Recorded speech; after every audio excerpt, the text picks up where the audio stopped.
નમસ્કાર મિત્રો, સ્વાગત છે આપ સર્વનું તમારી પોતાની યુટ્યુબ ચેનલ ઓશન જ્ઞાન લાઈવ પર। આજના વિડીયોમાં આપણે ધોરણ 6ની જે સ્વ અધ્યયન પોથીના ભાગ નંબર 6માં વિજ્ઞાન વિષયના પાઠ નંબર 11 આપણી આસપાસની હવા તેમનું સંપૂર્ણ સોલ્યુશન આપણે આ વિડીયોની અંદર જોઈશું। તેમની સ્વ અધ્યયન પોથીનું પોસ્ટર પણ અહીં આપેલ છે, જે તમે અહીં જોઈ શકો છો। તો ચાલો આપણે શરૂઆત કરીએ। પ્રશ્ન નંબર 1, નીચે આપેલા પ્રશ્નો માટે સાચો જવાબ પસંદ કરી તેનો ક્રમ ચોરસ બોક્સમાં લખો। નંબર 1, મિશ્રણના ઘટકો છૂટા પાડવાની કઈ રીતમાં પવનનો ઉપયોગ થાય છે? તો જવાબ આવશે સી, ઉપણવું। નંબર 2, નીચેનામાંથી કઈ ક્રિયા ગતિમાન હવાને લીધે શક્ય બને છે? જવાબ આવશે ડી, આપેલ તમામ, એટલે કે ફરકડી ફરે છે, મંદિરની ધજા ફરકે છે અને ઝાડના પાંદડા હલે છે। નંબર 3, હવામાં રહેલ પાણીની બાષ્પના જથ્થાને શું કહે છે?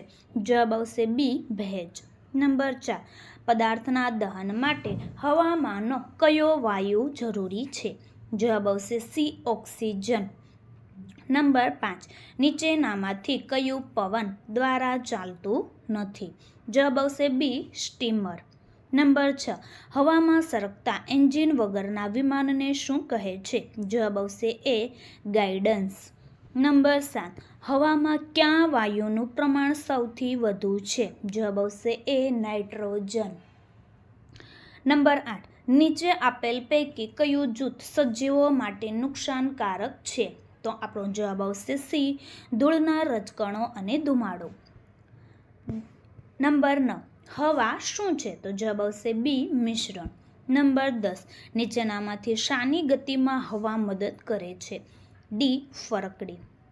તો વિદ્યાર્થી મિત્રો, ઓશન જ્ઞાન લાઈવની અંદર ધોરણ 6 થી 8ના વિદ્યાર્થીઓ માટે એક બ્રહ્માસ્ત્ર બેન્ચનું આયોજન કરેલ છે, જેમાં લોન્ચિંગ નિમિત્તે પ્રથમ 60 વિદ્યાર્થીઓને 60% ડિસ્કાઉન્ટ, જેમની પ્રાઇસ છે 2200 રૂપિયા।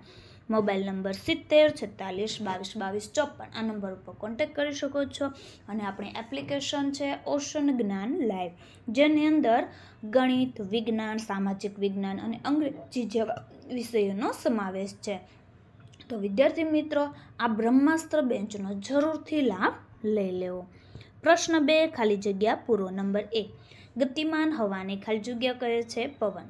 નંબર 2, પૃથ્વી પરનું વાયુઓનું રક્ષણાત્મક આવરણ એટલે ખાલી જગ્યા વાતાવરણ। નંબર 3, વનસ્પતિ ખાલી જગ્યા ક્રિયા દરમિયાન ઓક્સિજન વાયુ ઉત્પન્ન કરે છે, પ્રકાશ સંશ્લેષણની। નંબર 4, ખાલી જગ્યા દરમિયાન પવન પ્રચંડ વેગથી ફૂંકાય છે, વાવાઝોડું। નંબર 5, અંધારા ઓરડામાં સૂર્યપ્રકાશના કિરણોમાં ખાલી જગ્યા દેખાય છે, ધૂળના રજકણો। નંબર 6, જળચર પ્રાણીઓ ખાલી જગ્યાનો શ્વસન ક્રિયા માટે ઉપયોગ કરે છે, પાણીમાં ઓગળેલી હવા। નંબર 7, હવાની દિશા જાણવા માટે ખાલી જગ્યાનો ઉપયોગ થાય છે, વેધર કોક। નંબર 8, પવન વનસ્પતિમાં ખાલી જગ્યા અને ખાલી જગ્યાના ફેલાવામાં મદદ કરે છે, બીજ અને પરાગરજ। પ્રશ્ન 3, નીચે આપેલ વિધાનોમાંથી સાચા વિધાન સામે ખરાની અને ખોટા વિધાન સામે ખોટાની નિશાની કરો। નંબર 1, પૃથ્વીની સપાટીની આસપાસ આવેલા હવાના આવરણને હવામાન કહે છે, ખોટું। નંબર 2, હવાને જોઈ શકાતી નથી, ખરું। નંબર 3, પાણીથી અડધા ભરેલા પ્યાલાના બાકીના ભાગમાં હવા હોય છે, ખરું। નંબર 4, પર્વતારોહણ કરનારા પોતાની સાથે કાર્બન ડાયોક્સાઇડ વાયુના ભરેલા સિલિન્ડર લઈ જાય છે, ખોટું। નંબર 5, હવાનું બંધારણ દરેક જગ્યાએ એક સમાન હોય છે, ખોટું। નંબર 6, હવા વાયુઓનું સંયોજન છે, ખરું। નંબર 7, પ્રાણીઓ હવા વિના જીવી શકે નહીં, ખરું। નંબર 8, પૃથ્વી પર જીવન માટે વાતાવરણ જરૂરી છે, ખરું। નંબર 9, મીણબત્તીનું દહન ફક્ત હવામાં ઓક્સિજનની હાજરી હોય ત્યાં સુધી થઈ શકે છે, ખરું। નંબર 10, પ્યાલાને ઊંધો કરતા તેમાંની હવા નીકળી જાય છે, ખોટું। પ્રશ્ન 4, ટૂંકમાં જવાબ આપો। નંબર 1, હવામાં કયા પ્રકારના ઘન રજકણો આવેલા છે? તો હવામાં ઘન રજકણો સ્વરૂપે ધૂળના રજકણો, ફૂલોની પરાગરજ અને ધુમાડો હોય છે. નંબર 2, વાતાવરણમાં રહેલો ભેજ ક્યાં ક્યાં સ્વરૂપે હોય છે? તો કે વાતાવરણમાં રહેલો ભેજ ધુમ્મસ, ઝાકળ કે હિમ સ્વરૂપે હોય છે. નંબર 3, ખાલી પ્યાલાને ઊંધો પકડી પાણીમાં ડુબાડી ત્રાંસો કરતાં શું થાય છે? તો ખાલી પ્યાલાને ઊંધો પકડી પાણીમાં ડુબાડી ત્રાંસો કરતાં હવા પરપોટા રૂપે બહાર નીકળે છે અને પ્યાલામાં પાણી ભરાતું જાય છે. નંબર 4, સળગતી મીણબત્તી પર કાચનો પ્યાલો ઢાંકી દેવાથી શું થાય છે? તો કે સળગતી મીણબત્તી પર કાચનો પ્યાલો ઢાંકી દેવાથી થોડી વારમાં મીણબત્તી બુઝાઈ જાય છે. નંબર 5, હોડી ચલાવવા માટે હવા કઈ રીતે ઉપયોગી છે? હોડીના સઢમાં હવા ભરાવાથી તે હોડીને આગળ ધકેલે છે અને હોડી પાણી પર ગતિ કરે છે. નંબર 6, આગ લાગી હોય ત્યારે સળગતી વ્યક્તિને ધાબળાથી લપેટવાની સલાહ શા માટે આપવામાં આવે છે? તો કે સળગતી વ્યક્તિને ધાબળાથી લપેટવાથી આગને મળતો હવાનો પુરવઠો બંધ થઈ જાય છે અને તેથી આગ બુઝાઈ જાય છે. નંબર 7, હવા કયા વાયુઓનું મિશ્રણ છે? તો કે હવા nitrogen, oxygen, carbon dioxide, argon, neon, helium જેવા ઘણા બધા વાયુઓનું મિશ્રણ છે. નંબર 8, સંગીતના વાજિંત્રોના નામ જણાવો જેમાં હવા અગત્યની ભૂમિકા ભજવે છે. તો કે વાંસળી, શરણાઈ, શંખ, બીન વગેરે જેવા વાજિંત્રોમાં હવા અગત્યની ભૂમિકા ભજવે છે. નંબર 9, હવામાં કાર્બન ડાયોક્સાઇડ કઈ 2 પ્રક્રિયાથી ઉમેરાય છે? શ્વસન ક્રિયા અને દહન પ્રક્રિયા દ્વારા હવામાં કાર્બન ડાયોક્સાઇડ ઉમેરાય છે. નંબર 10, ભેજ એટલે શું? તો હવામાં રહેલા પાણીની બાષ્પના જથ્થાને ભેજ કહે છે. પ્રશ્ન 5, માગ્યા મુજબ જવાબ આપો. નંબર 1, હવાના ગુણધર્મો જણાવો. હવાને રંગ નથી તથા હવા પારદર્શક છે. હવા જગ્યા રોકે છે. હવાને દળ હોય છે. નંબર 2, પવનચક્કીના ઉપયોગો જણાવો. ટ્યુબવેલમાંથી પાણી બહાર કાઢવા માટે, અનાજ દળવાની ઘંટી ચલાવવા માટે, વિદ્યુત ઉર્જા ઉત્પન્ન કરવા માટે. નંબર 3, ફૂલાવેલો ફુગ્ગો દિવાસળીની પેટીમાં કેમ સમાતો નથી? તો કે ફૂલાવ્યા વગરનો ફુગ્ગો ઓછી જગ્યા રોકે છે. આથી તે દિવાસળીની પેટીમાં સમાઈ શકે છે. જ્યારે તે ફુગ્ગાને ફૂલાવવામાં આવે છે ત્યારે તેમાં પ્રમાણમાં ઘણી હવા ભરાય છે. આથી ફૂલાવેલો ફુગ્ગો વધુ જગ્યા રોકે છે. તેથી ફૂલાવેલો ફુગ્ગો દિવાસળીની પેટીમાં સમાતો નથી. નંબર 4, પ્યાલામાં બરફનો ટુકડો મૂકતા તેની બહારની સપાટી કેમ ઝાંખી પડે છે? તો પ્યાલામાં બરફનો ટુકડો મૂકતા પ્યાલાની બહારની સપાટીને સ્પર્શતી આજુબાજુની હવા ઠંડી પડે છે. આથી હવામાંની પાણીની વરાળ ઠંડી પડે છે. હવામાંની પાણીની વરાળ વધુ ઠંડી પડતા તેનું ઘનીભવન થઈ પાણીના બિંદુઓ રૂપે પ્યાલાની બહારની સપાટી પર બાજે છે. આ કારણે પ્યાલાની બહારની સપાટી ઝાંખી પડેલી દેખાય છે. નંબર 5, વ્યવહારમાં હવાનો ઉપયોગ ક્યાં ક્યાં થાય છે તે જણાવો. નંબર 1, સાયકલ, સ્કૂટર, રિક્ષા, મોટરકાર, ટ્રક, વિમાન અને ગાડાના પૈડામાં હવા ભરવામાં આવે છે. નંબર 2, કપડાં સુકાય છે તે પણ હવાને આભારી છે.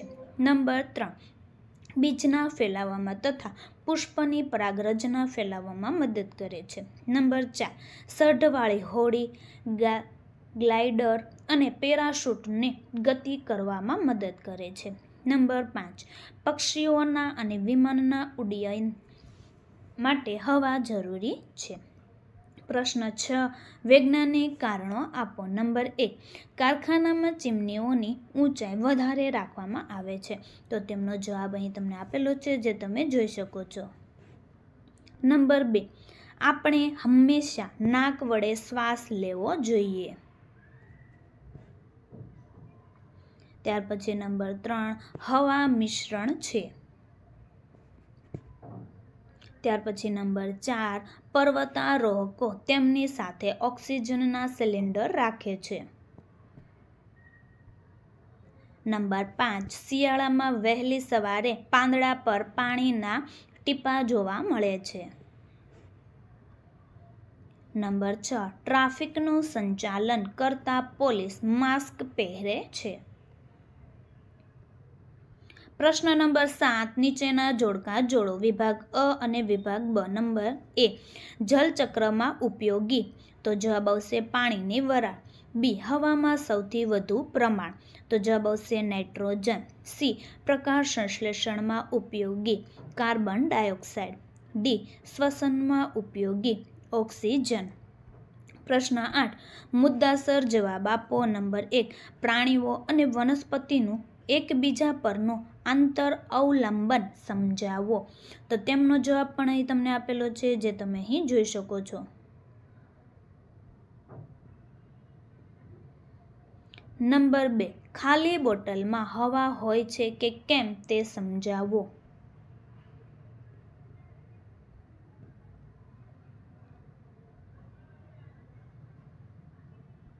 ત્યાર પછી નંબર 3, પવન એટલે શું? પવનને કારણે જોવા મળતી ઘટનાઓ ઉદાહરણ આપી સમજાવો. તેમનો જવાબ પણ અહીં આપેલ છે. પ્રશ્ન 9, પ્રયોગ વર્ણવો. નંબર 1, હેતુ. હવા જગ્યા રોકે છે. જેમાં તમને સાધનો અહીં આપેલા છે. ત્યારબાદ તમને આકૃતિ પણ અહીં આપેલ છે, જે નામ નિર્દેશનવાળી. ત્યારબાદ તમને અહીં આપેલ છે તેમની પદ્ધતિ. ત્યાર પછી અવલોકન અને નિર્ણય. ત્યાર પછી બીજો પ્રયોગ જોઈએ, હેતુ. હવામાં ઓક્સિજન વાયુ રહેલો છે. જેમાં તમને સાધનો અહીં આપેલા છે અને આકૃતિ પણ અહીં આપેલી છે નામ નિર્દેશનવાળી. ત્યારબાદ આપેલ છે પદ્ધતિ. ત્યાર પછી આપેલ છે અવલોકન અને નિર્ણય. ત્યાર પછી ત્રીજો પ્રયોગ આપેલ છે હેતુ. જમીનમાં હવા હોય છે. તેમાં સાધનો અહીં આપેલ છે, તમને આકૃતિ પણ અહીં આપેલ છે. ત્યારબાદ આપેલ છે પદ્ધતિ, અવલોકન અને નિર્ણય. તો વિદ્યાર્થી મિત્રો, આ ઓશન જ્ઞાન લાઈવની અંદર ધોરણ 7ના વિદ્યાર્થીઓ માટે એક બ્રહ્માસ્ત્ર બેન્ચમાં શું શું મળશે, જેમાં હાલ તમે ધોરણ 6ની અંદર હશો, આવતા વર્ષે ધોરણ 7ની અંદર આવશો, તો તેમાં બ્રહ્માસ્ત્ર બેન્ચની અંદર કઈ કઈ વસ્તુનો લાભ તમને મળશે.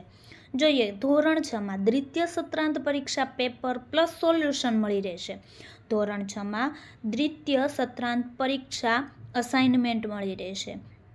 ધોરણ 7નો સંપૂર્ણ અભ્યાસક્રમ, ધોરણ 7માં બધા જ વિષયના સ્વાધ્યાય સોલ્યુશન, ધોરણ 7માં બધા જ વિષયની સ્વ અધ્યયન પોથીનું સોલ્યુશન અને બીજી ઘણી બધી વસ્તુ પણ મળી રહેશે ધોરણ 7ના વિદ્યાર્થીઓ માટે. અને આ સ્વ અધ્યયન પોથીના સોલ્યુશનની ફ્રી PDF તમને પણ મળી જશે. તો અત્યારે જ ડાઉનલોડ કરી લ્યો આજે ઓશન જ્ઞાન લાઈવ જે એપ્લિકેશન, જેમને પ્લે સ્ટોર પરથી તમને મળી જશે. અને નંબર છે 7046222254. પ્રશ્ન 10, પ્રોજેક્ટ કાર્ય. તમારી આસપાસ મળી આવતી વસ્તુઓનો ઉપયોગ કરી વિવિધ પ્રકારની ફરકડીઓ બનાવો અને ચિત્ર દોરો. જે તમે અહીં જોઈ શકો છો. તમે સરસ મજાની ગોતી અને આ રીતના ચિત્ર બનાવવાનું છે. નીચેનો ફકરો વાંચી તેના આધારે પ્રશ્નોના જવાબ આપો. તો અહીં ફકરો છે, જે વાંચી પ્રશ્નોના તમારે જવાબ આપવાના છે. તો કે પૃથ્વી હવાના પાતળા પડને ઘેરાયેલી છે. પાતળું પડ પૃથ્વીની સપાટીથી ઘણા કિલોમીટર સુધી વિસ્તરેલું હોય છે અને તે વાતાવરણ કહેવામાં આવે છે. નંબર 1, નીચેનામાંથી કયું વિધાન સાચું છે? તો કે એ, હવા પૃથ્વીને ઘેરી લે છે. નંબર 2, નીચેનામાંથી કયું વિધાન સાચું છે? તો જવાબ આવશે સી, જીવન માટે વાતાવરણ આવશ્યક છે. નંબર 3, નીચેનામાંથી કયું વિધાન સાચું છે? તો જવાબ આવશે સી, ઉપરોક્ત બંને સાચા છે. તો વિદ્યાર્થી મિત્રો, ધોરણ 6ની જે સ્વ અધ્યયન પોથીના ભાગ નંબર 6ના દરેક વિષયના દરેક પાઠના સોલ્યુશનના વિડીયો આપણી ચેનલ ઉપર મુકાઈ ચૂક્યા છે. જેનો અભ્યાસ કરવા માટેની લિંક નીચે ડિસ્ક્રિપ્શનમાં આપેલ છે. અને પછી કયા પાઠનું સોલ્યુશન તે તમારે કોમેન્ટની અંદર જણાવવાનું. જો વિદ્યાર્થી મિત્રો વિડીયો પસંદ આવ્યો હોય તો લાઈક કરવાનું, ચેનલને સબસ્ક્રાઈબ કરવાનું, એક સરસ મજાની કોમેન્ટ આપવાનું ભૂલશો નહીં.